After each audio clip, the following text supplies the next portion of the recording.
Muy buenos días, tengan todas y todos ustedes. Les damos la más cordial bienvenida al tercer día de trabajo que tendrá la Feria Internacional del Libro del Tribunal Electoral del Poder Judicial de la Federación. Gracias por acompañarnos aquí en el Auditorio José Luis de la Pesa y desde luego, si usted nos sigue a través de la plataforma digital del Tribunal Electoral del Poder Judicial de la Federación, muy bienvenida y bienvenido. Vamos directamente a este conversatorio sobre el uso de tecnologías digitales en procesos electorales, una perspectiva internacional comparada que presenta la Feria Internacional del Libro del Tribunal Electoral del Poder Judicial de la Federación. Agradecemos la presencia de las autoridades que nos acompañan esta mañana y encabeza esta presentación el magistrado de la Sala Superior del Tribunal Electoral, José Luis Vargas Valdés. Bienvenido, magistrado.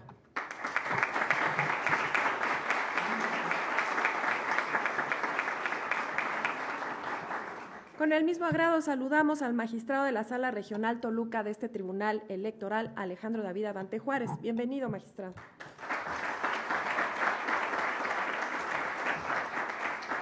Nos acompaña quien es socia fundadora del despacho Davara Abogados, especialista en Derecho de Tecnologías de la Información. Isabel Davara, bienvenida.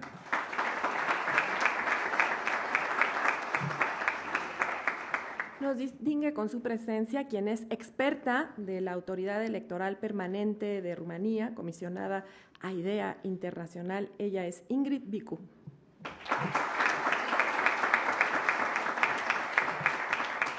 Me permito darles a conocer que en conexión remota contaremos con la presencia del profesor titular y director del Grupo de Investigación sobre Participación y Nuevas Tecnologías en la Universidad Complutense de Madrid, Rafael Rubio Núñez. Y a continuación les presento a quien es el moderador de este conversatorio, el director general de Relaciones Institucionales Internacionales del Tribunal Electoral, Alberto Guevara Castro.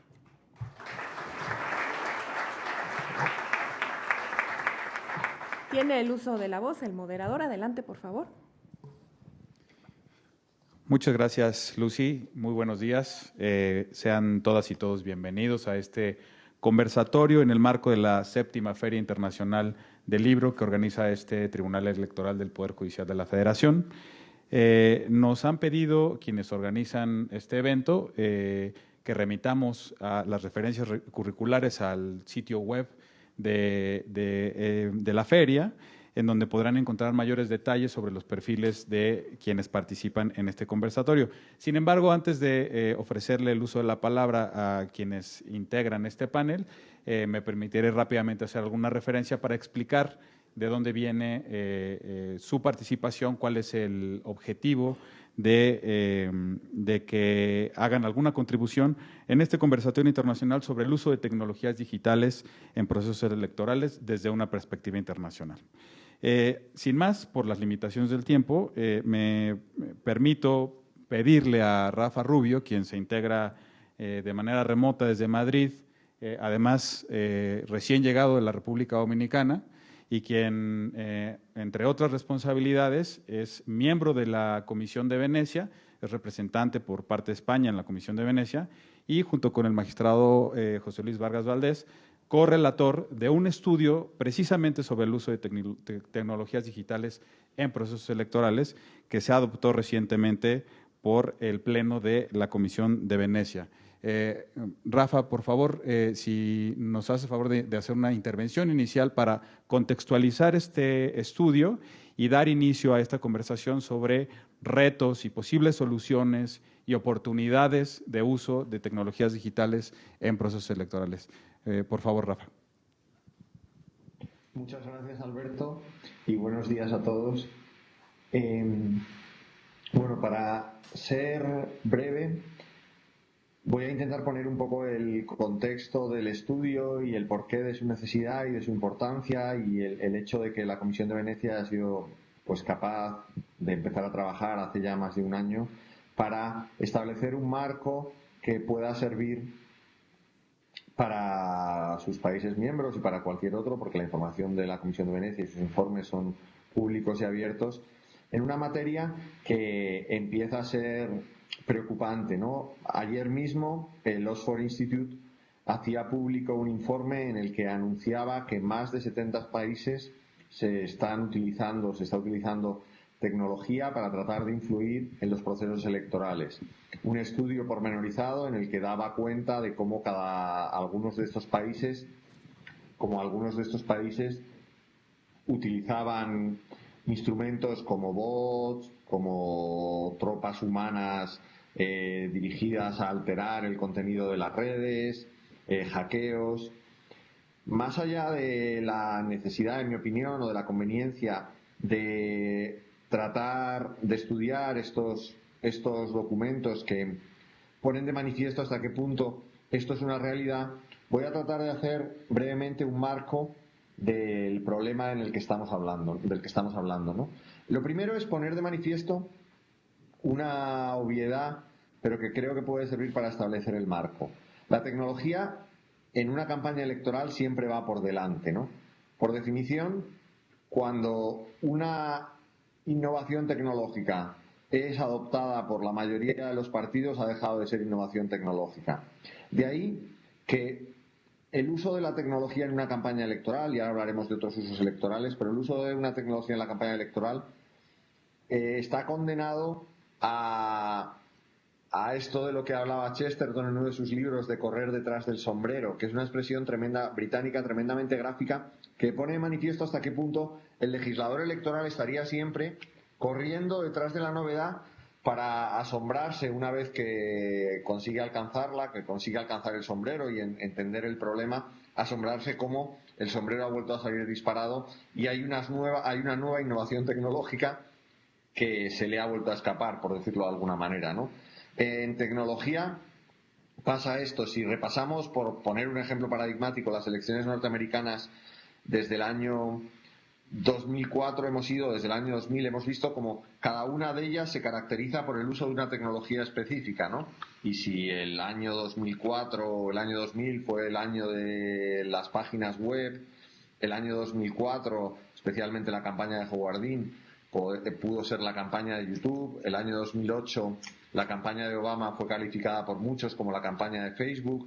En el año 2012, hablábamos de la campaña de la segmentación, especialmente en los correos electrónicos, también protagonizada por la campaña de Barack Obama. Y en el año 2016 venimos hablando de la campaña de hipersegmentación de Donald Trump y del uso de distintas técnicas que son, junto al Brexit y junto a las elecciones brasileñas, las que han puesto de manifiesto los riesgos o la necesidad de dar una respuesta al uso de la tecnología en campaña, ¿no? De ahí que, como digo, estamos hablando siempre de innovación tecnológica, estamos hablando siempre de nuevas tecnologías o de tecnologías nuevas, pero siempre hablando, entre comillas, de novedades distintas, por eso son novedades. De ahí una de las principales dificultades, en mi opinión, de afrontar desde una perspectiva jurídica este reto. Y de ahí, también en mi opinión, uno de los grandes méritos del informe de la Comisión de Venecia, que entiendo que el magistrado Vargas presentará más en profundidad. Yo, como decía, voy a tratar de hacer un breve marco del uso de estas tecnologías en elecciones, poniendo de manifiesto hasta qué punto, cuando hablamos de tecnología de elecciones, hablamos de todo. No hablamos solo de campañas electorales, como decía antes, y del uso de la tecnología para lograr más votos, sino que hablamos de cosas tan sencillas y tan peligrosas, entre comillas, como el censo, ¿no? El censo cuya tecnificación, por llamarlo de alguna manera, puede dar lugar a que el censo se amplíe, sea mucho más, se ajuste mucho más a la realidad, pueda ser actualizado en tiempo y forma y con seguridad para que cuando se ejercite el voto quede claro si esas personas tienen o no derecho. Puede utilizarse para informar a cada uno de dónde tiene que ejercitar este derecho al voto. Y, como digo, también corre el peligro de, como ocurrió hace unos años, o como ha ocurrido hace algunos años en países como México e Indonesia, que el censo sea filtrado y quede quede en la red a disposición de personas que pueden acabar utilizando el censo con con intenciones distintas a aquellas para las que fue creado, ¿no? Que es facilitar y asegurar que el ejercicio del voto es un voto personal. Además del censo, la tecnología en campaña, como ya he puesto de manifiesto en la introducción, se utiliza de manera masiva en la campaña electoral. Y aquí hablamos de muchas cosas, ¿no? Hablamos de la tecnología que propició el hackeo de los correos electrónicos del servidor del Partido Demócrata, marcando la agenda de las elecciones norteamericanas durante mucho tiempo en torno a los famosos correos de Hillary Clinton. Hablamos de la compra segmentada de publicidad en las redes sociales o de la creación de medios de comunicación artificiales, muchos de ellos creados en Europa y no en Estados Unidos, que sirvieron para introducir elementos en campaña que se basaban en noticias falsas, pero que sin embargo fueron recogidos por los medios de comunicación y lograron en gran medida marcar la agenda y la discusión en la campaña durante un tiempo prolongado. Hablamos también del uso de tecnologías personales que van más allá de las redes sociales, como el uso de WhatsApp en las elecciones brasileñas, donde a través de la utilización, nunca se supo con certeza si adquiridas o no, de bases de datos de, por ejemplo, grandes supermercados, la campaña de Bolsonaro fue capaz de transmitir mensajes directos a millones de brasileños, mensajes que no siempre se ajustaban a la verdad y que parece que influyeron de una forma determinante en el proceso. Y en campaña electoral, y quizás es el tema más amplio, y como sé que algunos de los ponentes que me seguirán en el uso de la palabra van a hablar del tema, tenemos el uso de los datos personales, ¿no? El uso de los datos personales que yo siempre intento destacar que se basa en tres puntos o en tres amenazas, ¿no? La de la obtención de los datos, en el que siempre ponemos como ejemplo la aplicación creada por Cambridge Analytica para obtener datos pues a través de una especie de test personal de preguntas y respuestas que permitía al usuario conocerse mejor y a Cambridge Analytica tener información a fondo, pero que va mucho más allá. Va mucho más allá porque en un estudio recientemente publicado realizado por dos profesores de la Universidad Carlos III de España se identificaban hasta 2.300 puntos de información en poder actualmente de Facebook en España. Es un estudio que les recomiendo porque es tremendamente riguroso y uno acaba haciendo realidad ese dicho que hemos oído algunas veces, ¿no? Que las redes sociales acaban conociéndonos mejor que a nosotros mismos. Por eso, cuando muchas veces al hablar de la obtención de datos nos centramos en el uso de aplicaciones o de hackeos en el teléfono móvil, no hace falta irnos tan lejos, basta con ver todos los datos que voluntariamente proporcionamos a plataformas como Facebook y que Facebook utiliza de una manera directa y permanente, al menos para vender publicidad segmentada en función de nuestro perfil. Es difícil encontrar diferencias entre el uso que hace Facebook a la hora de ofrecernos publicidad personalizada o de vender a las organizaciones publicidad personalizada o el uso originario que hacía Cambridge Analytica al obtener los datos. No nos olvidemos, y esto a veces se obvia, que cuando Cambridge Analytica recogía los datos lo hacía en ese momento de forma legal. El problema de Cambridge Analytica vino a posteriori cuando Facebook le ordenó destruir unos datos que, insisto, había recogido según las condiciones de uso inicialmente y que Cambridge Analytica se negó a destruir, mintiendo a Facebook, diciendo que los había destruido y conservándolos y haciendo utilización de ellos, ¿no? Por tanto, hay una primera amenaza vinculada a las campañas electorales y a esta hipersegmentación de la que se realiza a través fundamentalmente de las redes sociales, pero no solo, se puede realizar hipersegmentación con información de las redes y luego utilizarla en correos electrónicos, en puerta a puerta, en llamadas telefónicas.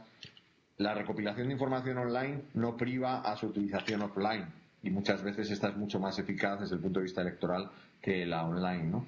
Decía que además de la obtención está la del tratamiento y el cruce de todos estos datos obtenidos previamente para generar lo que se denomina como perfilado de cada uno de nosotros. Un problema que, insisto, cuando hablamos de política nos escandaliza, pero que es habitual o es la norma de la explotación de las redes sociales para la venta de su publicidad.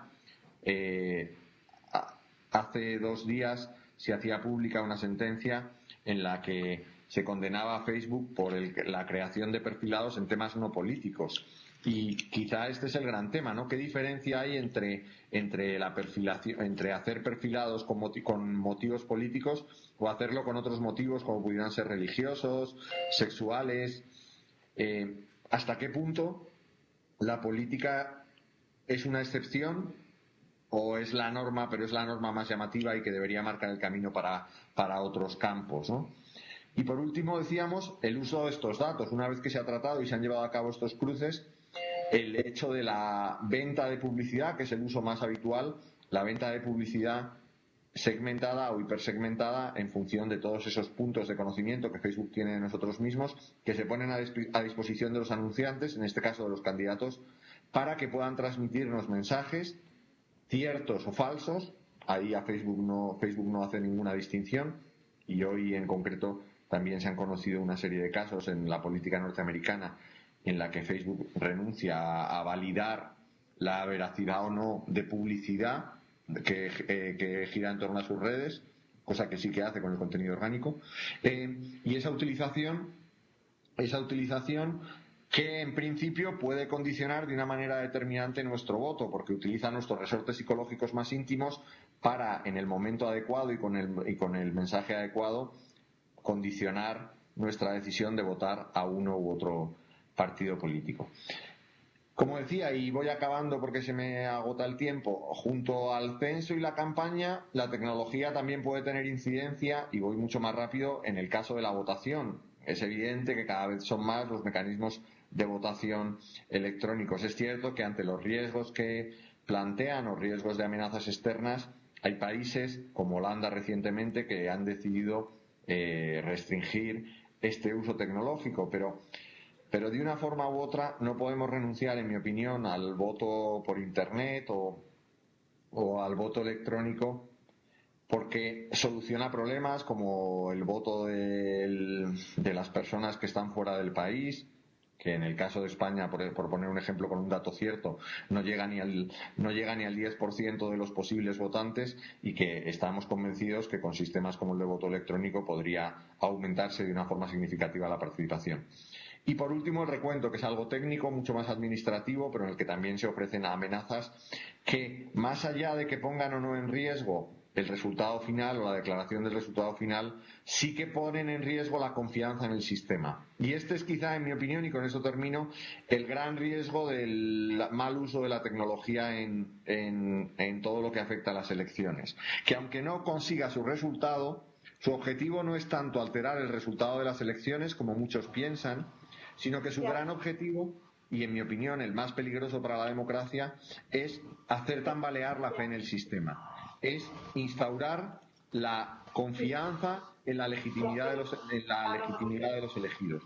Y cuando a la democracia se le introduce el elemento de la desconfianza, pues la democracia, o los ciudadanos en democracia que dejan de creer en la democracia, pues acaban poniendo la democracia en peligro. Muchísimas gracias.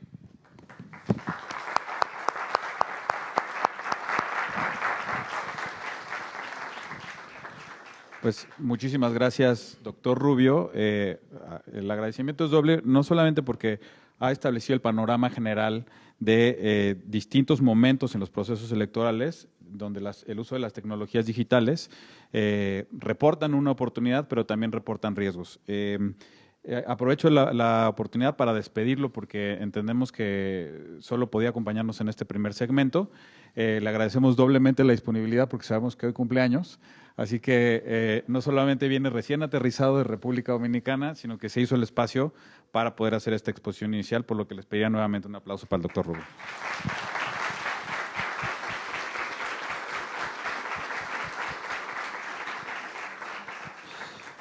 Y justamente a partir de esta primera intervención, ahora le quiero pedir que haga uso de la palabra a Ingrid Bicu.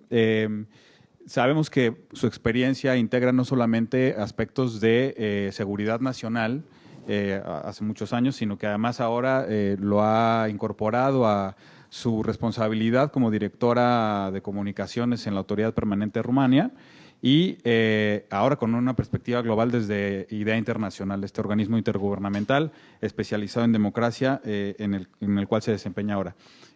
Uno de los retos que planteaba el doctor Rubio en su intervención inicial es justamente los aspectos de comunicación. Tiene muchas dimensiones los aspectos de comunicación que pueden ser tratados desde la perspectiva de tecnologías digitales. Le rogaría que, si es posible, hacerlo en una primera intervención corta de unos 5 minutos para después regresar a una reacción posterior después de las primeras intervenciones del resto del panel. Por favor, Ingrid. Muchas gracias. Sí, está bien. Primero quiero agradecerles por la invitación. Es realmente un honor estar aquí hoy. Es mi primera vez en México y creo que la tercera vez en Latinoamérica. Por favor, que no me juzguen muy duro por mi español porque, bueno, todavía estoy aprendiendo. Sí, la verdad es que el estudio del cual se habló antes, del Instituto de Internet de Oxford, es algo que yo también tenía la intención de mencionar porque prácticamente lo que hace es confirmar lo que era obvio, que el problema de desinformación y todo lo que sucede con la información en las redes sociales es un problema global. Y creo que, por supuesto, la conclusión también tiene que ser que tenemos que encontrar una manera de solucionarla también a nivel global, por el principio, porque no podemos tener 200, ¿cuántos países tenemos en el mundo? 200 Internet, o como no sé cuál es el plural, porque el concepto de Internet fue exactamente que teníamos acceso todos en todo el mundo a información.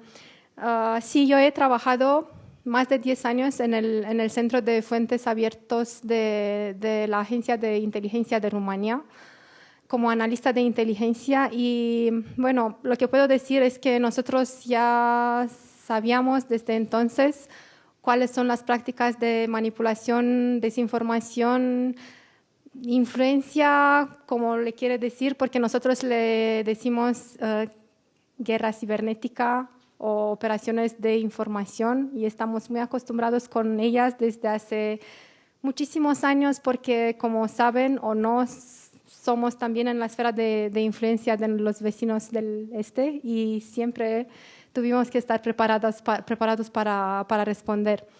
Lo que es grave es que nosotros, aunque supimos sobre el potencial de las redes sociales, no hicimos nada, porque supongo que era también en nuestro ventaje aprovechar del volumen de información, de la información que estábamos recibiendo, porque como ya había dicho en una discusión privada antes, entonces nosotros estábamos los que estábamos buscando la información y ahora la información es la que nos está buscando a nosotros a través de la segmentación de la que se estaba hablando y microtargeting y todas las otras técnicas que se están usando.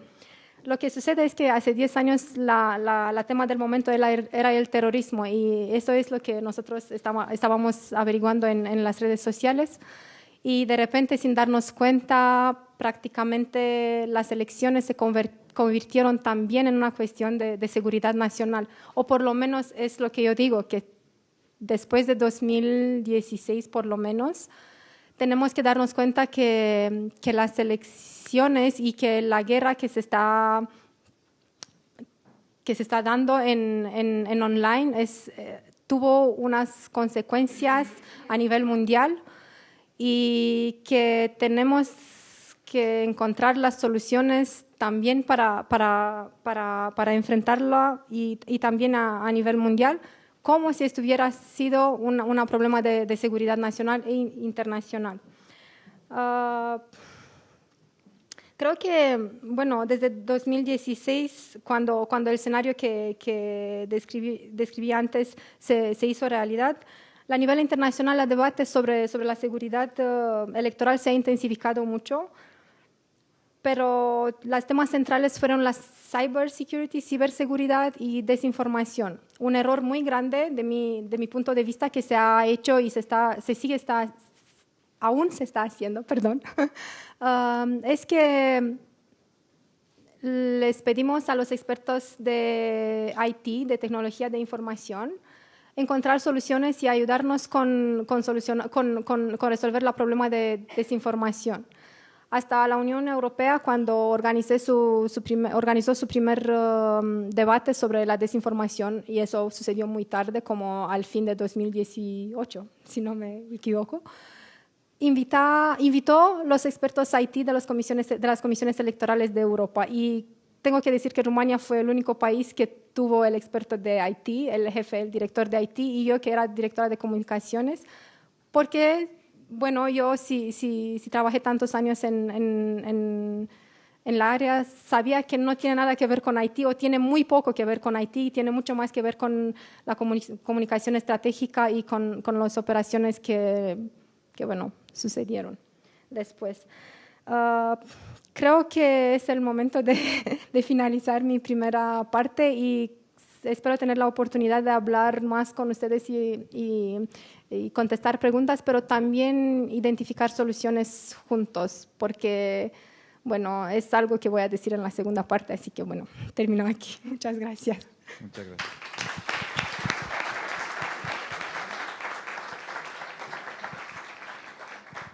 Muchas gracias, Ingrid. Y empiezas a señalar, sin duda, parte de la múltiple naturaleza que tiene el problema. Tiene una dimensión tecnológica, pero también tiene una dimensión de comunicación, de aprendizaje, de habilidades específicas que requiere un contexto nuevo y además para el que pudimos habernos preparado hace muchísimos años. Y creo que eso es un dato bien importante. Y para movernos sobre precisamente este aspecto de los retos y soluciones, pero desde una perspectiva también que es la propia de este órgano jurisdiccional, me gustaría pedirle al magistrado Abante, integrante de la Sala Regional Toluca, que nos comparta un poco su perspectiva desde la perspectiva de un juez de una sala regional del Tribunal Electoral, que como sabemos es un tribunal constitucional de última instancia especializado en la materia. ¿Cuál ha sido su experiencia con el uso de nuevas tecnologías, específicamente en la sala que usted integra? Por favor, magistrado. Muchas gracias. Pues antes que nada, muchas gracias. Agradezco mucho al magistrado José Luis Vargas la invitación, al magistrado de la Mata por haberme considerado en esta mesa, en la cual ciertamente estoy rodeado de expertas y expertos en la materia, pero siempre la visión de la judicatura tiene esta manera de sembrar ingredientes, sembrar estas dudas que claramente nos deben poner a pensar cómo han funcionado las elecciones en nuestro país y cómo están funcionando en realidad. Yo hablaré muy rápido sobre lo que yo considero que es prácticamente el futuro de las elecciones, ¿no? Y en algún momento Mark Zuckerberg fue entrevistado, como ustedes saben, Mark Zuckerberg es el CEO de Facebook, fue entrevistado y le preguntaban qué información tenía Mark Zuckerberg de las personas, ¿no? Y lo que Mark Zuckerberg contestó de una manera muy arrogante fue, no se trata de saber qué sabemos de las personas, sino más bien vamos preguntándoles qué quieren saber las personas de ellas mismas, ¿no? Tenemos tanta información, el Big Data genera tantas respuestas para cuestiones que ni siquiera se han preguntado. Y esto incide claramente en las elecciones, porque en las elecciones, obviamente, la tecnología incide sobre el registro de los electores, las campañas y su difusión, obviamente, con el tema de las redes sociales, el financiamiento, que a esto dedicaré la segunda parte de mi intervención, la forma de votación y, finalmente, el escrutinio y difusión de resultados. En todas estas etapas tenemos tecnologías que actualmente inciden, están incidiendo ya directamente, querramos o no las autoridades electorales. Pero para que entendamos lo global del problema, les presento cifras de acuerdo a Hootsuite y Global Web Index, lo que es actualmente la Internet a enero de 2019. Y digo enero de 2019 porque esta cifra ya hay un reporte que está por salir que modifica. Pero estamos hablando que hay aproximadamente 4.388 millones de usuarios de Internet en el mundo, de los cuales tenemos 5.112 usuarios de equipos móviles. Esto es si ustedes se fijan, la cantidad de usuarios es menor a la cantidad de equipos móviles. Esto quiere decir que hay muchas personas que tienen un par de dispositivos. La realidad es que las redes sociales alcanzan una penetración del 45% del total de la población del mundo. 3.484 millones de personas son usuarios de redes sociales. Y pensemos, a partir de esta cifra, la que sigue, por favor, tenemos 2.271 cuentas activas de Facebook. O sea, son 2.271 cuentas que se están moviendo y que se están moviendo todos los días. Este es el fenómeno, les decía yo hace un momento que estábamos conversando, les decía, así se deben haber sentido los monjes agustinos en la Edad Media cuando se empezaron a robar los libros de las bibliotecas. Decían, ¿qué vamos a hacer? Se está difundiendo la cultura, ¿no? Y el temor de qué iba a pasar después de que pasara esta etapa del oscurantismo. Claramente, y eso lo tenemos que asumir, estamos en una nueva era de la comunicación, es un nuevo entorno. Y este nuevo entorno tiene ciertas circunstancias y peculiaridades en nuestro país. Hablemos de que en nuestro país nada más hay 82.7 millones de usuarios en Internet, 74% son mayores de 18 años, estos están en condiciones de votar, y esto es lo más relevante, 8.3 horas al día se invierten en navegar. Pensemos a qué otra cosa le invertimos 8.3 horas al día. Y la realidad es que la principal actividad es obviamente el uso de las redes sociales. La información que buscamos, la buscamos en Internet. El 76% de estos usuarios busca su información en Internet. El 92% se informa sobre las elecciones en las redes sociales. El 67% de los usuarios de Internet en nuestro país se consideran conectados las 24 horas. Es decir, tenemos un fenómeno donde un universo muy grande de personas en nuestro país requieren de esta conectividad. Y vean la cifra, el crecimiento que ha tenido el nivel de usuarios de Internet en nuestro país con cifras de la Asociación de Internet MX. Tenemos de 2006 a 2018 un incremento de más del 60% de usuarios de Internet. No ha habido ningún otro fenómeno que en 10 años haya acaparado este nivel de penetración en la sociedad mexicana. Esta es la realidad a la que nos estamos enfrentando. Y obviamente ustedes pensarán, ¿cuántas redes sociales o qué redes sociales utilizamos en México?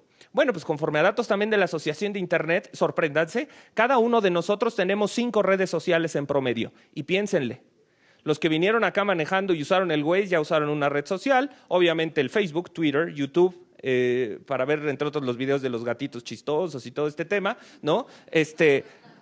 Tenemos nuestro Pinterest para ver qué guiso vamos a hacer el fin de semana, en fin. La realidad es que tenemos en promedio 5 redes sociales y las usamos.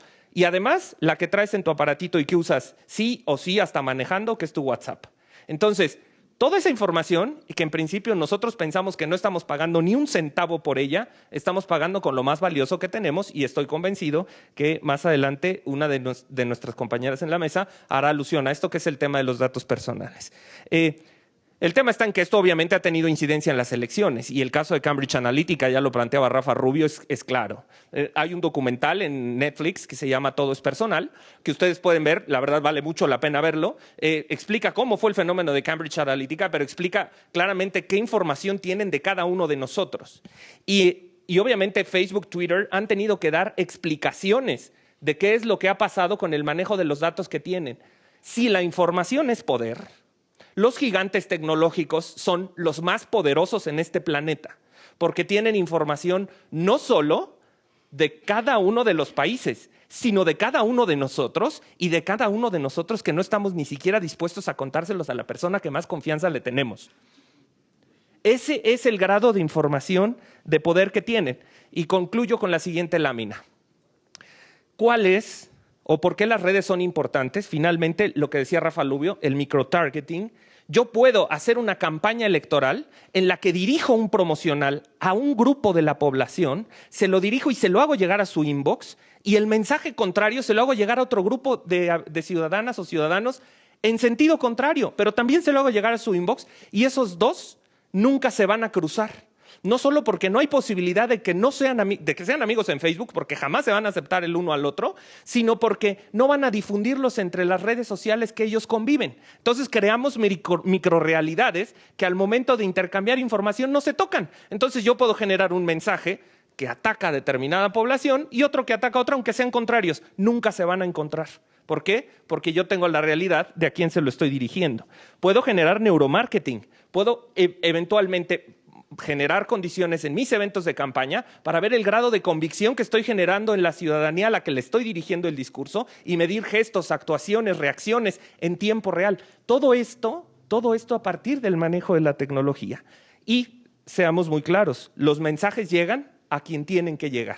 Esto es lo más relevante en cuanto al manejo de redes sociales. Yo dejaría aquí la primera intervención para que pensemos en que esta etapa del marketing electoral lo que nos hace es que hay una nueva forma de hacer política donde el protagonista somos cada uno de nosotros. Muchísimas gracias.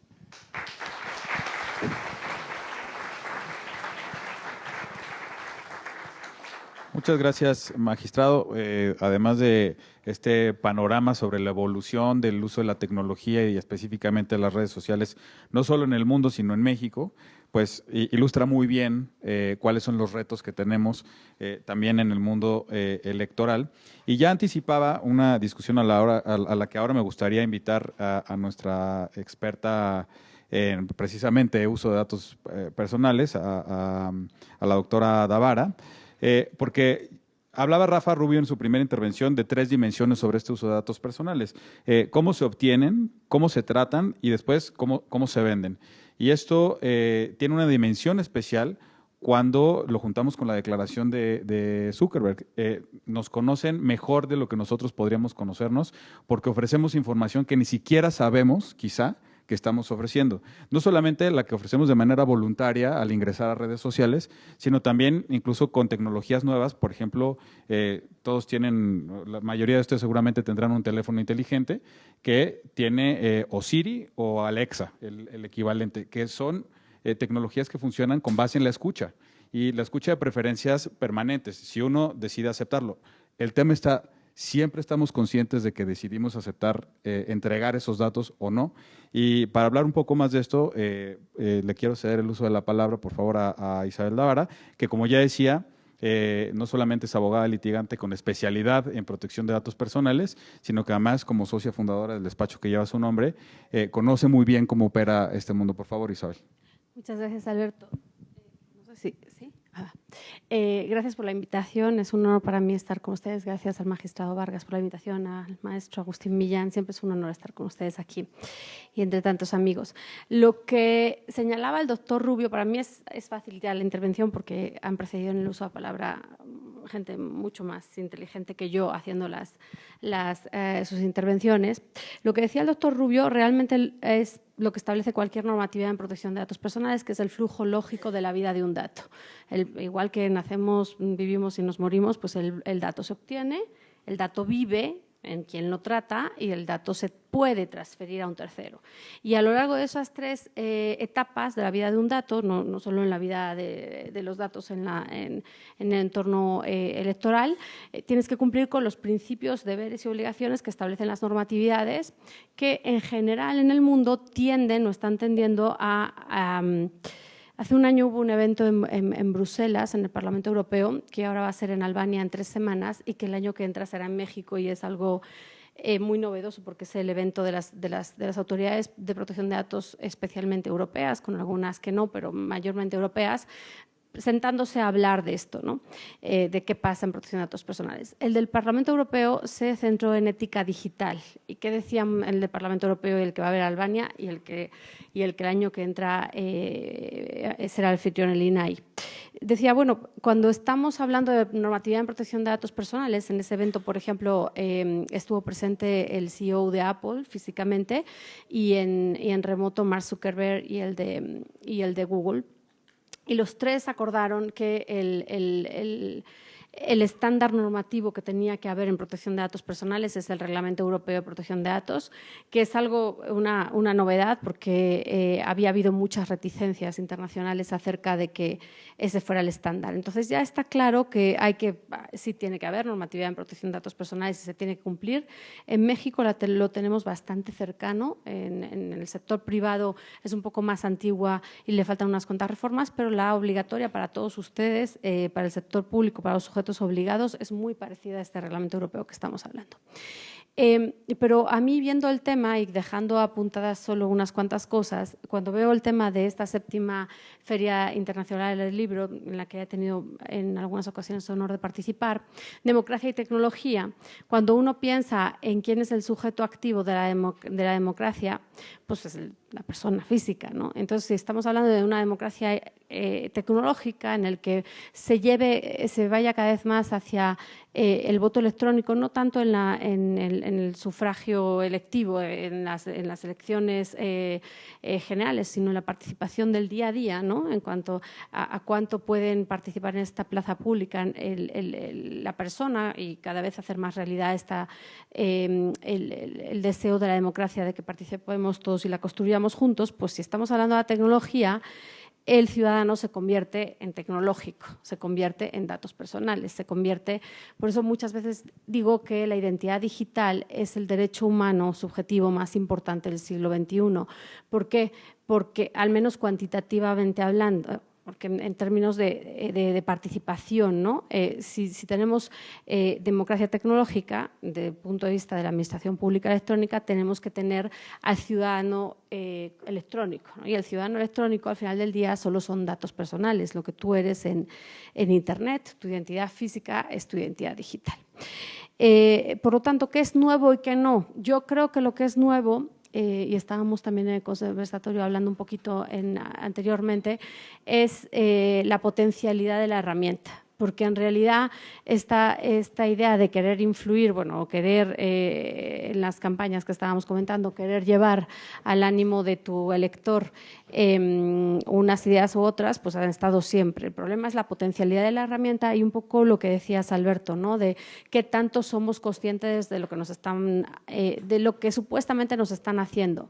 Y poniendo el mismo ejemplo, también es que nos hemos metido en esta cuarta revolución un poco sin saber. Es decir, nosotros sabemos que salimos de casa y todos ustedes habrán cerrado la puerta de su casa al salir y la puerta de su garaje y habrán mirado varias veces para que esté bien cerrada. Pero en cambio uno entra en Internet o uno instala aplicaciones y le va dando que sí a todo sin tener ninguna conciencia de lo que está haciendo. Es decir, esta diligencia personal y este cuidado en el que nos dan un smartphone que es mucho más capaz de, ¿no? con mucha más capacidad de procesamiento y de velocidad que cualquier computadora que tuviéramos hace 5 años, y entramos en ello sin problema, ¿no? Sin pensar qué es lo que estamos haciendo. Y un poco en el estudio en el que el magistrado ha sido relator y estaba yo leyendo antes de llegar, una de las cosas que a mí me llamaban la atención era esto de que cada vez las imágenes han sustituido a la palabra, ¿no? Y la información se basa en que no aguantamos nada, ¿no? Nuestra atención aguanta 2 minutos, menos de 2 minutos, y quiero todo en imágenes rápido y corto, y no hacemos ningún esfuerzo más. Pero si uno empieza a pensar, era un poco igual que antes, ¿no? La gente culta intentaba leer varios periódicos para tener una idea mucho más propia y consensuada. Ahora queremos las noticias en 2 minutos y con imágenes, y hacíamos, ¿no? la comparativa. Yo pensaba en la Edad Media, cuando la gente no sabía escribir o no sabía leer, y le ponían en las iglesias las imágenes para contarle la historia, ¿no? Pues ahora parece ser que sabemos escribir y leer, pero no nos importa y no lo utilizamos, ¿no? Entonces, eso no quita a que, evidentemente, y coincido con todo lo que estábamos diciendo, y lo uno con esta parte y cierro de ética, es decir, la normatividad es completamente indispensable, la base, el lineamiento, pero tenemos que ir a un actuar que de alguna manera se ha llamado ética digital de empresas y de organismos y dependencias, o el principio de responsabilidad demostrada, de accountability en inglés. Es decir, que las empresas no sepan solo lo que no pueden hacer por la legislación, sino lo que no se debería hacer, porque si no, la legislación se queda un poco corta, sobre todo, evidentemente, por todo lo que hemos estado hablando y han planteado de extraterritorialidad y de algunos conceptos que ni siquiera se han inventado cuando ya los hemos pensado, ¿no? Y en la segunda parte podemos hablar, por supuesto, de toda esta parte que están hablando de inteligencia artificial y grandes cantidades de datos. Coincido completamente con Ingrid, lo que ha cambiado no es tanto la potencialidad de la herramienta tecnológica, sino la gran cantidad de información que tenemos ahora disponible y que además y uno piensa en inteligencia artificial y siempre estamos pensando que son muy, muy inteligentes. El problema es programar esa inteligencia artificial para que no tenga prejuicio, para que no dé lugar a resultados que no se debe, y es mucho más complicado de lo que pensamos cuando hablamos muy a la ligera de aprendizaje de máquinas y de grandes cantidades de datos y de algoritmos. Es mucho más complicado de lo que estamos pensando y, por supuesto, pues es algo, creo que lo mencionabas, ¿no? Cuando decías es algo a largo plazo, pero parece que cuando decimos algo a largo plazo es algo que no vamos a hacer. No, cuando algo es a largo plazo significa que tienes que empezar en algún momento para que se cumpla, ¿no? Entonces, bueno, pues hay un momento de grandes retos en el momento, ¿no? Gracias.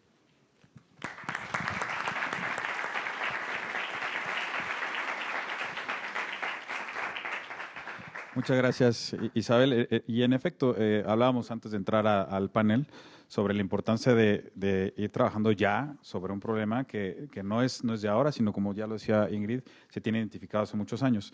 Y para cerrar este primer bloque, yo le quisiera pedir al magistrado José Luis Vargas que, aprovechando su experiencia, que no solamente usted tiene experiencia en todas las autoridades electorales de este país, además es usted responsable de la estrategia de vinculación internacional, lo cual también pone en perspectiva esa experiencia como autoridad electoral y ahora como juzgador constitucional, y aún más como relator del informe del que ya hablábamos al principio sobre un órgano consultivo del Consejo de Europa, que lo que está buscando no solamente es determinar el estado del arte en qué está sucediendo con el uso de estas tecnologías digitales, sino en qué soluciones podemos pensar.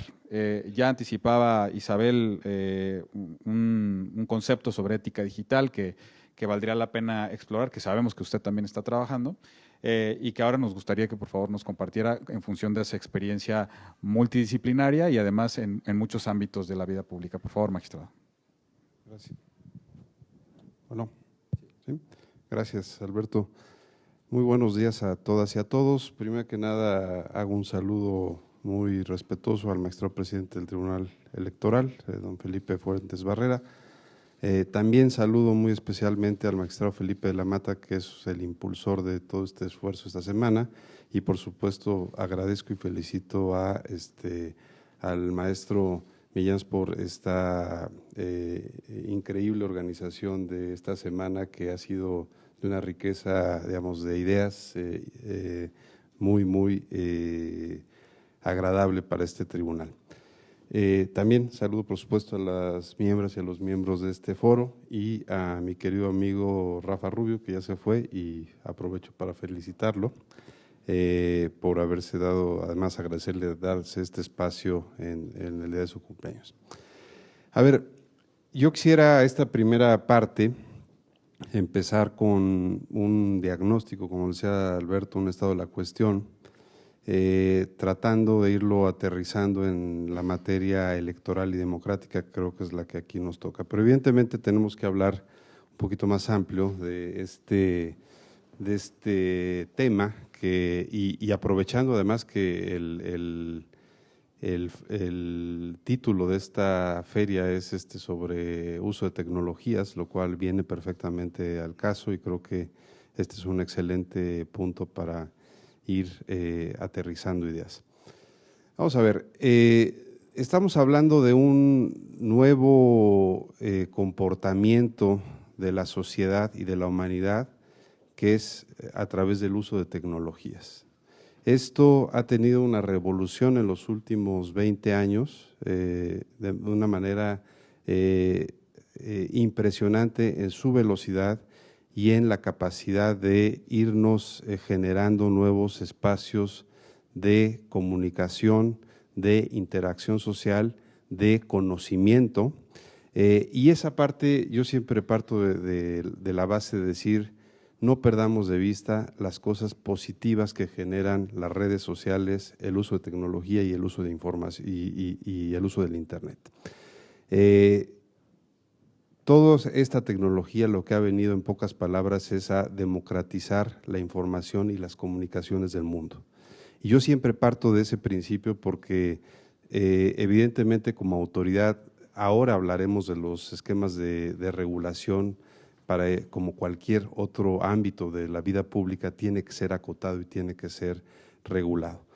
Pero si no entendemos esa parte benéfica que ha traído a la humanidad las redes sociales, pues creo que es muy fácil distorsionar y empezar pues a generar un demonio donde creo que no lo hay. En materia democrática, ese beneficio se ha visto palpable en cuestiones que ha permitido a pueblos y a países pues deshacerse, por ejemplo, de dictaduras como es el caso de la Primavera Árabe. Entonces, entendamos que lo que antes eran manifestaciones de calle, lo que antes eran pues una serie de que conforman parte del bagaje de derechos políticos del hombre, hoy se puede generar y se pueden ejercer vía las redes sociales. Eso tiene ese aspecto positivo. Ahora, también evidentemente tiene un aspecto que hay que ser cuidadosos y ese aspecto está vinculado con un concepto que se llama el profiling. ¿Qué es el profiling? La capacidad de yo obtener la información que a través de una serie de algoritmos se percibe qué es lo que yo quiero obtener de información. Y eso en materia democrática, ¿qué va generando? Pues va generando un aislamiento en voces que el usuario, que el elector, que el ciudadano quiere escuchar, pero al mismo tiempo que lo aparta de toda la demás información que forma parte del discurso democrático y de la vida pública. Y entonces, lo que hace rato Rafa Rubio explicaba, esa ha sido, digamos, la estrategia de los responsables de la difusión de campañas electorales, es a través de redes sociales ir generando, segmentando a su propio elector, de tal suerte que queden algunos cuantos que son los indecisos y esos son a los que hay que atacar de otra manera. Y uso el término atacar porque efectivamente esa es la apuesta informática para poder convencer a través de pues, múltiples formas de hacer llegar información. Por otro lado, tenemos que entender que para poder hablar de esta materia, antes, y a mí me ha costado mucho trabajo entenderlo, y aún no puedo decir que sea un experto, tenemos que entender cómo funcionan los algoritmos. Es decir, todo esto que estamos viviendo es un trabajo, digamos, de un nivel de ingeniería y sofisticación a partir del uso y la revolución del algoritmo. Y digo esto porque de no entender esto, de no entender cómo funciona la tecnología, pues siempre nos vamos a estar encontrando soluciones un paso atrás a el nuevo problema que se nos va a enfrentar en el mundo digital. Esta capacidad de los proveedores de redes sociales y de Internet de almacenar, procesar y colocar información en el mundo digital, por supuesto es que hay que entender que tiene un valor. Ya lo dicen en un esquema, en una fraseo norteamericano, que no existe almuerzo gratis, there's no free lunch, ¿no? Con lo cual, ustedes explíquenme cómo, si cualquier persona tiene derecho a poder tener un celular, ya decía, los datos, ya los numéricos ya los daba el magistrado Abante, a partir de cuánto puede uno conseguir un celular con acceso a redes, $1,000 pesos, $1,500 pesos, $50 aproximadamente.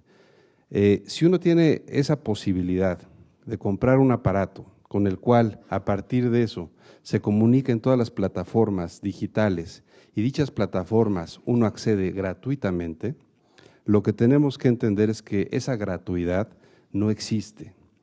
Y porque En el caso de que las empresas proveedoras de esos servicios nos tuvieran que cobrar la tecnología que invierten para que nosotros nos comuniquemos, para que nosotros subamos fotos, para que nosotros accedamos a información al mundo, pagaríamos muchísimo dinero por la membresía. Entonces, ¿dónde está? No es el engaño, porque uno, lo que pasa es que uno no lee las cláusulas del contrato, pero uno siempre le pone aceptar. Y una vez que pone aceptar, pues entonces, cuando evidentemente ahí empieza toda la succión de información individualizada y personal de cada usuario. Pero, ¿por qué lo menciono? Porque evidentemente lo que estamos hoy es en un dilema en el cual los proveedores, y ya lo decían hace un momento Mark Zuckerberg, parte de esa filosofía y de esa convicción, que él le genera un bien a la humanidad. Y yo lo confirmo, le genera un bien porque ha, insisto, hecho la capacidad de interconexión entre países. Pues varios de nosotros hemos encontrado amigos de la primaria que teníamos perdidos, en fin, hay gente hasta que novios han encontrado y están felizmente casados y con hijos. Es decir, han traído un beneficio concreto, claro, pero ¿cuál es el valor y cuál es el valor del negocio de esas empresas? Pues evidentemente lo que ya se ha dicho, la información que nosotros vamos generando. Y esa información que nosotros vamos generando evidentemente tiene un uso comercial. Ahora bien, aquí es donde viene el tema más delicado. Ese uso comercial, si bien es aceptado por uno mismo, el tema es que al igual que cualquier otro ámbito que tiene que ver con el manejo de datos personales de ciudadanos, tiene que tener algún tipo de regulación. Es a veces hasta de risa que aquí en este tribunal sigamos preocupados por el padrón electoral y los datos personales del ciudadano que están inscritos en la cédula, cuando esos datos son muy menores respecto a todo lo que nosotros vamos soltando día con día en las redes sociales. Y entonces yo estoy seguro que tiene una razón de ser la regulación en materia de datos personales y de protección a la información del padrón electoral, pero la pregunta es cómo lo otro queda totalmente abierto y evidentemente eso tiene una razón de ser a partir de entender la tecnología, cómo está funcionando y cómo están operando los proveedores. Una de las grandes posibilidades que hoy generan estas compañías, pues es que las bases de datos no están albergadas en un solo servidor, en un solo territorio, en un solo, pues digamos, en una sola instalación. ¿Por qué? Porque si eso fuera así, pues sería evidente que si la instalación está en México, pues se regularía bajo las leyes mexicanas y por lo tanto aplicaría para todos los efectos, y si uno quisiera desde cualquier otro lugar del mundo demandar a Facebook o a Twitter o no sé qué, diría bajo las leyes mexicanas porque ahí están hospedados sus servidores y su razón social. Como hacen estas empresas, en su mayoría su funcionamiento es a través, como ya decía, del manejo y pues virtual y el intercambio de algoritmos a través de distintas bases y servidores, que lo que hace es que la información que yo voy soltando pues tiene distintas recopilaciones que se materializan en un momento determinado. Es una concepción más de espacio que de territorio.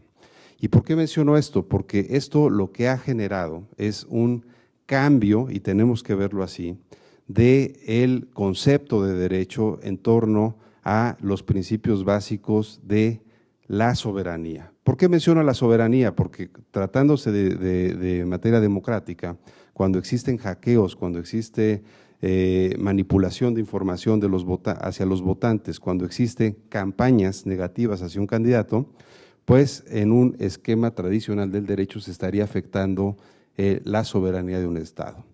Nada más que la concepción tradicional que nosotros ubicamos de soberanía, que es el concepto de Estado que implica territorio, población e instituciones, pues aquí ya sale a segundo término. ¿Por qué? porque, insisto, se da en distintos territorios, se da con poblaciones de todo el mundo y se da, pues, digamos, en un aspecto donde la institución o las institucionalidades pues no están claramente determinadas.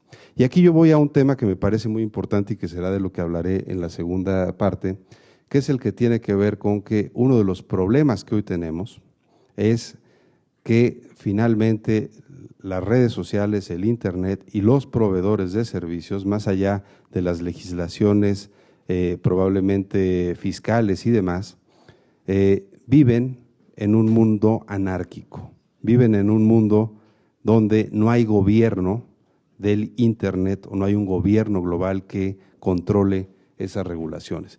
Y donde lo que hemos visto es que la concepción de derecho internacional, tanto público como privado, en el entendido de que las redes sociales tienen una naturaleza mixta, es decir, se alojan en una concepción del derecho privado, como es la prestación de un servicio, pero al tener unos efectos de incidencia pública en su actividad, pues evidentemente tienen una composición mixta y básicamente el tema es que las instituciones de derecho internacional público también han fracasado en torno a este tipo de fenómeno, toda vez que no las tenían concebidas. Ustedes recordarán que todas las instituciones principales en materia del derecho internacional público son instituciones creadas en la posguerra de la Segunda Guerra Mundial. Y esas instituciones correspondían y tenían como finalidad velar los peligros y evitar cualquier tipo de alteración al orden internacional a partir de los conceptos básicos de cómo se podían generar un conflicto internacional. Los nuevos conflictos internacionales, como es los digitales, como es las guerras comerciales, como son otros nuevos fenómenos de problemas internacionales y como evidentemente se enmarca el de las redes sociales y su uso o su mal uso en los sistemas democráticos, no están previstos en este esquema internacional ni en nuestros esquemas nacionales. De ahí que cuando se dice, y con esto concluiría, que las redes sociales no están concebidas en el derecho y por lo tanto los tribunales, como es el caso de este tribunal electoral, no tiene potestad para poder resolver conflictos vinculados con la materia, en este caso electoral y democrática, yo creo que es un error decirlo. ¿Por qué razón? Nosotros como jueces y en el esquema del derecho mexicano, cualquier juzgador tiene la obligación de hacer valer los derechos convencionales y tiene el derecho de proteger los derechos fundamentales de los ciudadanos y adicionalmente tenemos la obligación de preservar los principios previstos en nuestra Constitución. En materia democrática, como todos ustedes saben, existe el derecho, primera que nada, a elecciones libres, elecciones auténticas y elecciones democráticas. Asimismo, existe un principio fundamental que es el que genera la posibilidad de competencia electoral, que es el principio de equidad. Si esos principios y esos valores se trastocan, entonces se trastoca toda la democracia. Si el ciudadano es manipulado en el uso de información para elegir libremente las opciones políticas a las cuales tiene derecho a ir a las urnas, se afecta la libertad ciudadana del voto. Y por lo tanto, eso es lo que ha generado a través de distintos precedentes de este tribunal, pues una concepción que aun cuando el legislador no lo tenga expresamente contemplado, y hay una razón de ser que es el mundo cambiante, que lo que uno regula en unos meses eso se va a modificar, eso no quita que por la vía interpretativa los tribunales electorales, en este caso constitucionales y también del derecho ordinario, tengan la potestad de atender un problema social de tal naturaleza. Culmino diciendo una cosa que digo todos los días en un ámbito informal. En mi casa puede no haber comida en el refrigerador, pero sí tiene que haber internet. Ese es el nivel de preocupación del tema. Gracias.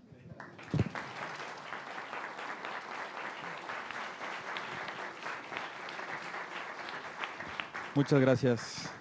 Muchas gracias, magistrado. Primero por recordarnos también que hay una dimensión positiva del uso de las redes sociales que han traído consecuencias, en efecto, benéficas para la ciudadanía. La democratización de la información es algo de lo que no podríamos haber hablado hace 50 años. Y también por recordarnos que tiene esta dimensión tecnológica que si no entendemos bien va a ser muy difícil atacar el problema, y que también pasa por una dimensión jurídica. Decían en alguna de las mesas anteriores, cuando hablaban sobre inteligencia artificial, que se está desarrollando inteligencia artificial para el derecho y no tanto derecho para la inteligencia artificial. Y yo creo que usted lo ha apuntado muy bien, como uno de los retos a los que se enfrenta también como juez, que finalmente hay una expectativa social sobre su responsabilidad frente a la democracia y también pone en perspectiva las herramientas con las que cuenta un tribunal como este. Y quisiera volver ya para cerrar nuestro panel, porque nos dicen los organizadores que tenemos limitantes de tiempo. Todas las preguntas que nos han hecho llegar, algunas ya se han contestado, otras se contestarán por correo electrónico, pero para cerrar en un par de minutos me gustaría hacer una última ronda de comentarios y volver precisamente a este aspecto de la comprensión de la tecnología frente al uso de la comunicación estratégica para atacar los problemas derivados del uso de estas nuevas tecnologías. Por favor, Ingrid, si gusta cerrar en un par de minutos esta discusión, por favor. ¿Se escucha? Sí. Lo voy a hacer muy rápido porque es obviamente que asistimos a diferentes tipos de amenazas. ¿Será que hablamos sobre los intentos de los estados de crear un control territorial del Internet, de una categoría de público que realmente quiere una mayor regulación de las plataformas sociales, una otra categoría que se compromete a defender la libertad de expresión y la democracia y los derechos humanos online? Y todo eso en un contexto de una incapacidad de los estados de identificar unas soluciones. Lo que realmente quiero decir es que asistimos a unas tendencias alarmantes que tenemos que pensar muy bien cuáles van a ser las medidas que vamos a implementar, porque hemos visto hasta ahora pánico político cuando los estados están redactando rápidamente regulaciones que no satisfacen las necesidades reales, y eso ha pasado en el mundo. También hemos visto oportunismo político, perdón si la traducción no es correcta, pero es de inglés y no sé si me salió muy bien. Cuando la regulación está usada como excusa para medidas opresivas y autoritarias online, y también hemos visto muchos casos y hemos discutido sobre eso antes de que la sesión empieza. También política de especulación, no sé de nuevo si es correcto, pero hemos visto regulaciones que introducen impuestos y aumentan los costos de acceso en línea. Y perversión de políticas cuando hay una colusión entre plataformas de redes sociales y estados que limitan la libertad en Internet. Y hablando de las ventajas que el Internet representa para la libertad de expresión, creo que es muy importante cuando nos convertimos en ejemplos de buenas prácticas, tener en cuenta que nuestros esfuerzos para la democracia pueden ser usadas como pretextos por regímenes autoritarios para implementar medidas limitativas cuando se trata de las libertades y los derechos humanos. Voy a finalizar por decir que, bueno, creo que se ha hablado de protagonistas. Bueno, yo lo que quiero decir, porque veo que son muchos jóvenes en la sala, son conceptos sobre cuales es muy necesario hablar, y la gente, los votantes, tienen que aprender a ser analistas, tienen que aprender a pensar crítico, a pensar analítico, a no creer todo lo que ven, a no tener tanta confianza en ellos, porque los estudios dicen que la gente que cree que no puede ser engañada es exactamente la gente que es más fácil de engañar. La información real También los estudios dicen que la información real está diseminada en Internet 6 veces más.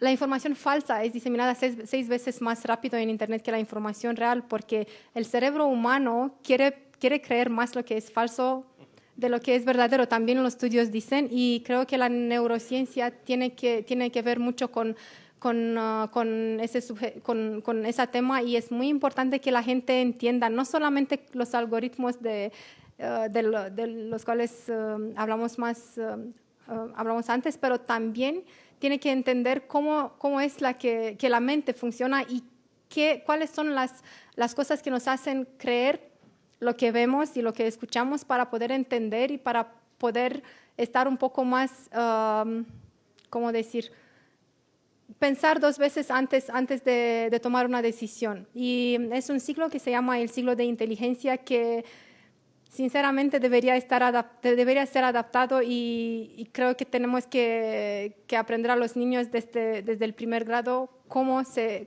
hace para pensar analítico. Y la última cosa es que sí somos protagonistas, pero tenemos que tener cuidado en no convertirnos en idiotas útiles, porque creo que somos muy susceptibles a esto. Muchas gracias, y ha sido un verdadero placer estar aquí.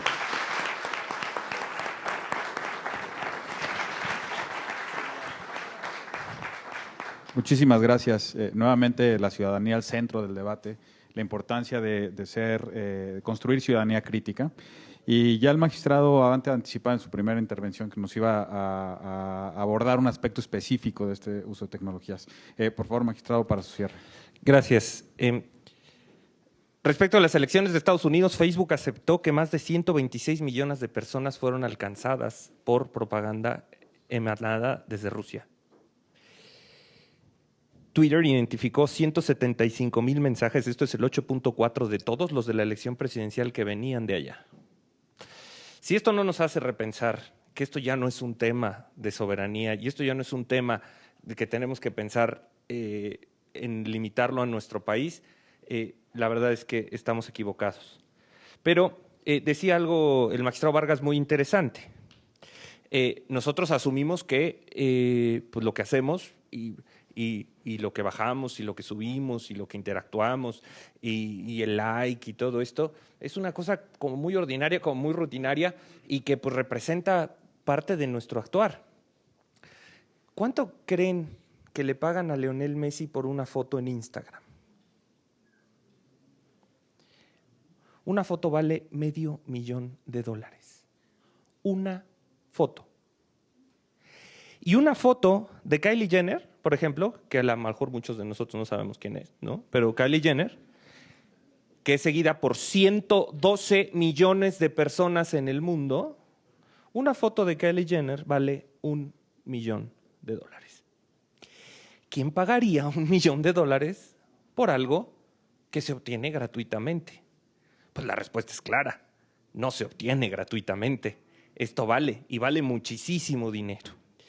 Y solo hay una cosa en la que coincido con Donald Trump, y esto es que dice que las redes sociales se han convertido en algo más importante en la política que el dinero mismo.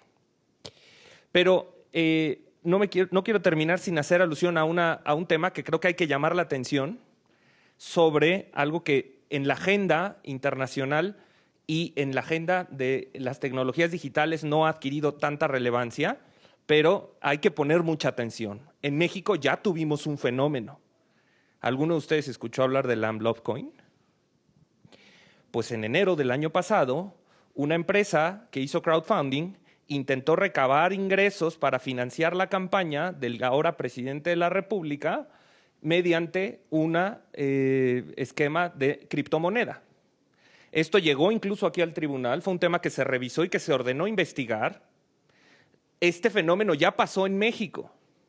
Este fenómeno en julio de 2019 acaba de ser tema en ahora que vivimos la era del derecho twitternacional, en la cuenta de Twitter del presidente Trump.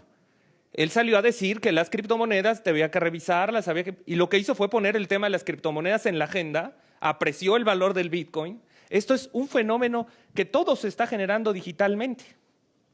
El potencial de este evento antes de que existieran las redes sociales era el de las personas que estamos en este cuarto y a lo mejor alguien que platicara, y a lo mejor medio en teléfono descompuesto, lo que platicamos, lo que conversamos aquí. Potencialmente ahorita hay muchas personas que nos pueden estar siguiendo no solo en nuestro país, sino allende nuestras fronteras y que pueden estar dando seguimiento incluso virtualmente. Puede haber algún usuario virtual que esté dando seguimiento a lo que estamos diciendo aquí, escuchando las palabras que nosotros estamos diciendo para detectar y generar tendencias. Esas tendencias que ven ustedes ahí, la tendencia del trending, es generado a partir de algoritmos que favorecen el crecimiento de ciertos temas de discusión. Y eso hagámonos cargo que existe. Bueno, pues las criptomonedas lo que hacen es funcionar mediante un sistema que se llama blockchain, que lo que hace es hacer unas transacciones digitales seguras. Pero las criptomonedas se parecen más a una apuesta que a un valor. Y lo cierto está en que, ¿cuánto creen ustedes que vale un Bitcoin actualmente? Bueno, vale 157,000 pesos. Pero hace 2 años valía 300,000. Y hace 2 semanas valía 200,000. Esto es en realidad lo que son las criptomonedas. Pero este tema del financiamiento de la política con las criptomonedas, pues actualmente pues estamos totalmente superados porque no tenemos forma de dar seguimiento a operaciones que no pasan por el sistema bancario. Y coincido con algo que aquí se ha generado de manera recurrente. Esto que estamos viviendo ahora es un dilema ético.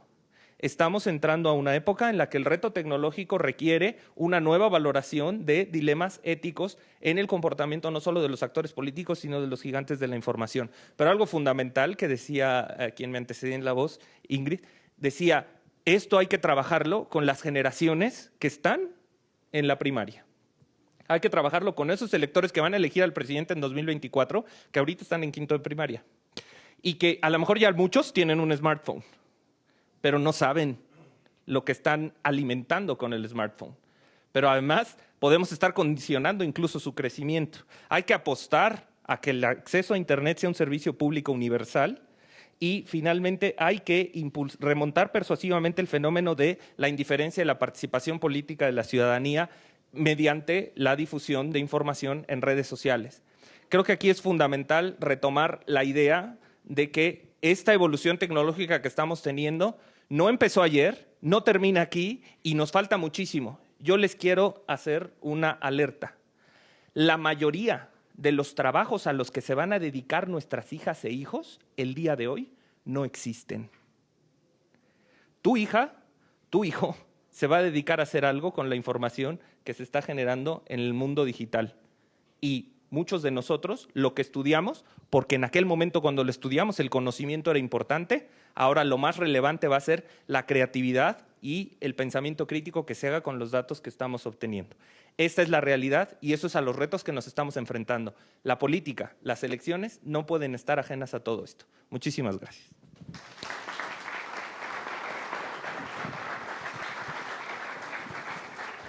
Muchas gracias, magistrado. Y para continuar con esta nueva terminología, nuevos retos, nuevas expectativas de cómo se va a ver la humanidad, no ya en 50 años, probablemente 5 o 10, que por la naturaleza cambiante y el ritmo que llevan estos cambios, yo quiero regresar al concepto de la identidad digital como el derecho humano más importante del siglo XXI. Creo que Isabel hizo una intervención a ese respecto y me gustaría que concluyera desde su perspectiva qué viene, qué es lo importante.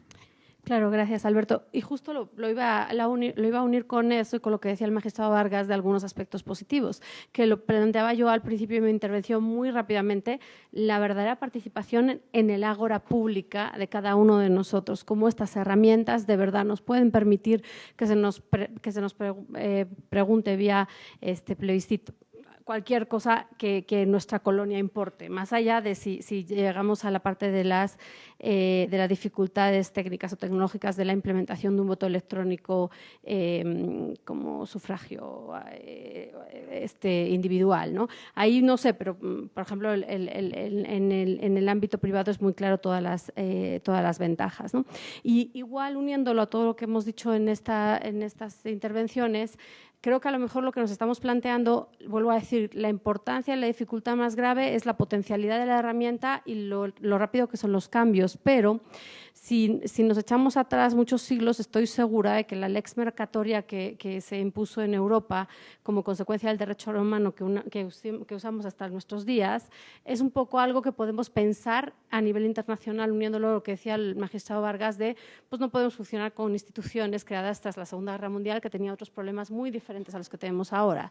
Pero lo que sí podemos funcionar y debemos es en un entorno internacional, porque los problemas y las soluciones hoy en día son cada vez más internacionales y cada vez más globales, pero no quiere decir que no se pueda hacer, porque probablemente la imposición de esa lex mercatoria fue igual de difícil cuando no había caminos que ahora que sí hay autopistas de la información. Es decir, y con lo que decías, Alberto, de no estar pensando inteligencia artificial para el derecho, pero no derecho para inteligencia artificial, es un poco también lo que pretendía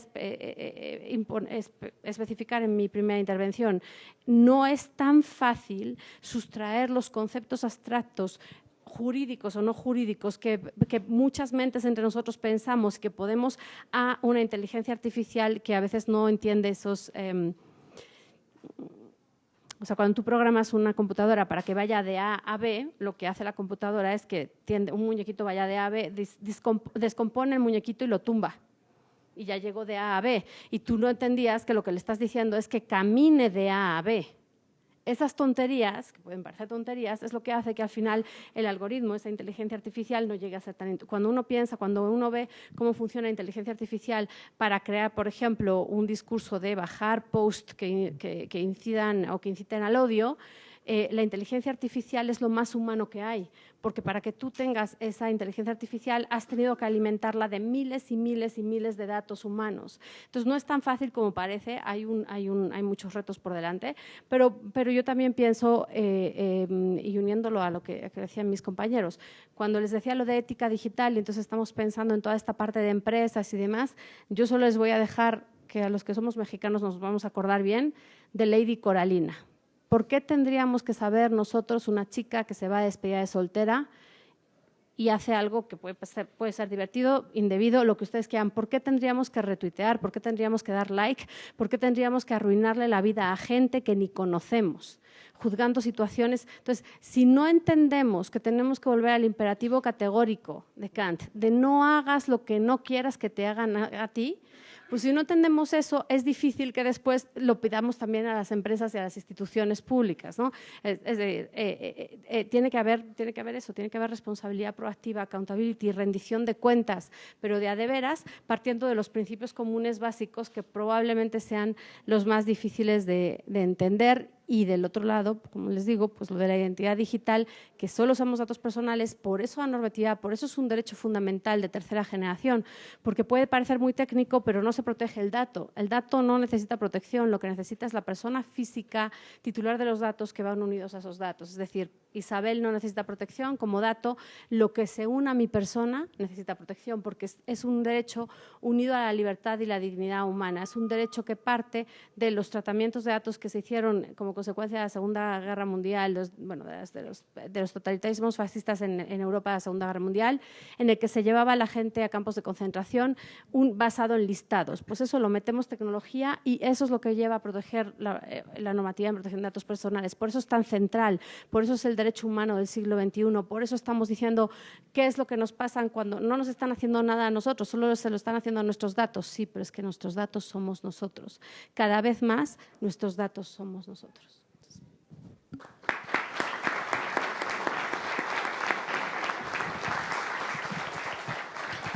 Muchísimas gracias, Isabel.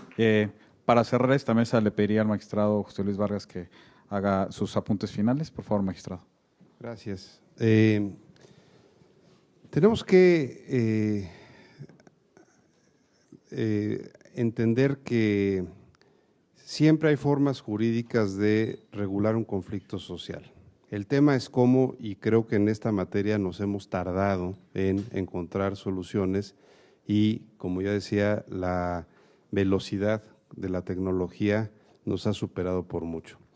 Hace unos momentos me acaban de mandar un WhatsApp, un mensaje digital, y en estos momentos el presidente de El Salvador, Bukele, está en la organización, en la Asamblea de Naciones Unidas, mofándose de las Naciones Unidas, de la Asamblea, porque dice, esta selfie que me estoy tomando y que estoy subiendo en redes sociales va a ser más vista que todos sus discursos aquí en esta mañana, ¿no?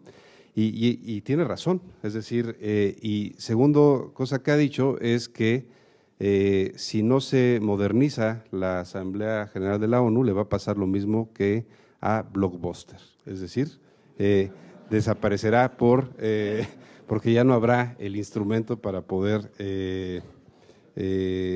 atenderla. A ver, ¿qué hemos hecho particularmente en lo que tiene que ver con Comisión de Venecia, como el tribunal y un servidor como uno de los miembros de la Comisión de Venecia, que para quien no lo sepa es un órgano consultivo del Consejo de Europa para temas principalmente democráticos y digamos, cuestiones de Estado de Derecho y otras cuestiones vinculadas con la democracia. Primero hemos hecho el diagnóstico que los invito a que lo vean, está en la página del tribunal y pues se les puede pasar el link para que lo puedan observar.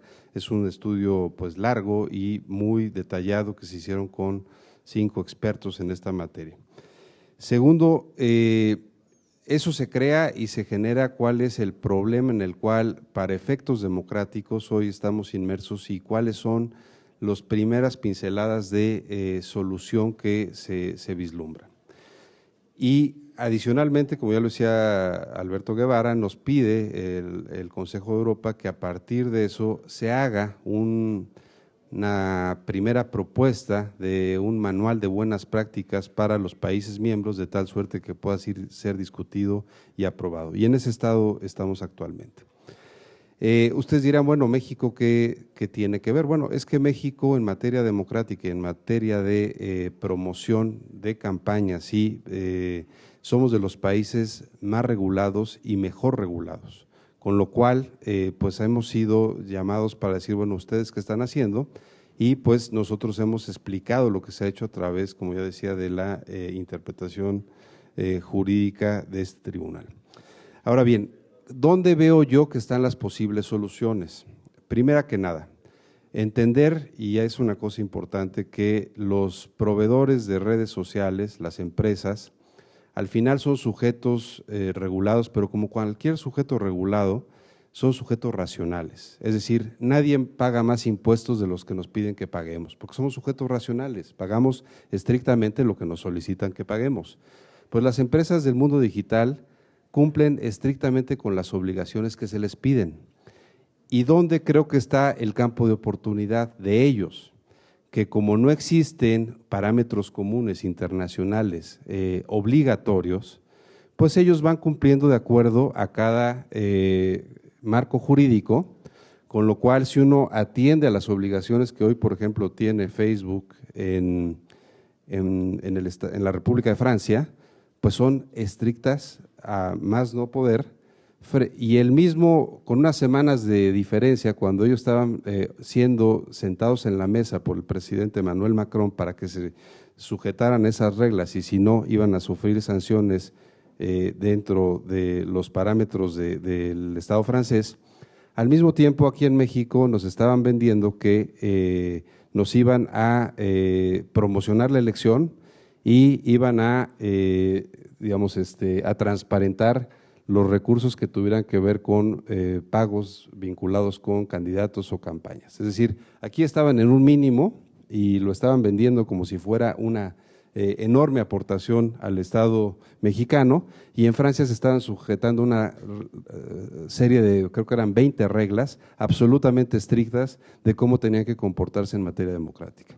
Con lo cual, yo lo que considero es que, como ya lo decían ahora, lo decía Isabel, tenemos que encontrar un parámetro común de tratamiento para estas empresas a partir del entendimiento entre los estados y estas organizaciones económicas. No perdamos de vista que estos proveedores a veces tienen mayores ingresos que estados del primer mundo, es decir, o sea, tienen más ganancias que el Producto Interno Bruto de varios países del primer mundo, como son países europeos. Entonces, estamos hablando de un ente que no es cualquier cosa, pero aquí tenemos que entender una cosa y me parece que es fundamental. ¿Cuál es el equilibrio y a quién le corresponde hacer qué? Desde mi punto de vista, el concepto de censura, el concepto de decir qué se sube y qué se baja, no se los podemos ceder a estas entidades. Es una cuestión que tiene que seguir en manos del Estado, porque si no, y ahí creo que tiene razón lo que ahora se decía de Zuckerberg, porque si no, le estamos delegando uno de los mayores triunfos de la humanidad, que es la libertad de expresión y el derecho a la información. Eso no lo podemos hacer. Pero por lo tanto tenemos que ver también cómo podemos nosotros ejercer ese control y esa regulación, digamos, en el entendido de que esa regulación puede afectar derechos fundamentales. Segundo aspecto, creo que se tiene que entrar en una etapa de discusión y diálogo donde existan incentivos para estos empresarios, para estos proveedores, en los cuales se genere un concepto de responsabilidad digital. Quién sí cumple con responsabilidad digital y quién no la cumple. Hace 15 años eso era el tema con el aspecto ecológico, se generó el concepto y la marca responsabilidad ecológica y tuvieron éxito, y las empresas que se guiaron por ciertos parámetros vinculados con la preocupación de tener un ambiente más sano y ecológico, les fue mejor económicamente. Tenemos que generar esos incentivos y también esa responsabilidad digital tiene que existir para los estados. Tenemos que ver qué países sí están haciendo algo y qué países pues están dejando correr el tema, porque evidentemente, como ya decía, de donde se nutren estos abusos es de los territorios de los países donde no existe regulación alguna y donde no existen estas barreras cuando se logra afectar un bien común como es la democracia. Finalmente, creo que la solución que está en todos nosotros también implica una cuestión por parte del ciudadano. Creo que en la educación, en las escuelas, tenemos que entrar en un concepto de educación digital. Tiene que haber concepto de qué es lo que se debe y qué es lo que no se debe hacer en las plataformas. Es decir, ¿por qué? Porque eso está conllevando una serie de problemas sociales que no solo es el democrático, son los ciberdelitos, son cuestiones que tienen que ver con problemas que están afectando a la infancia y a la adolescencia en su desarrollo, y tiene que haber parámetros que no solo sirva como una herramienta, sino sirva también la educación como un medio para entender y la sociedad sepa hasta dónde debe de llegar en el uso de las plataformas digitales. Con eso terminaría y les agradezco mucho su atención.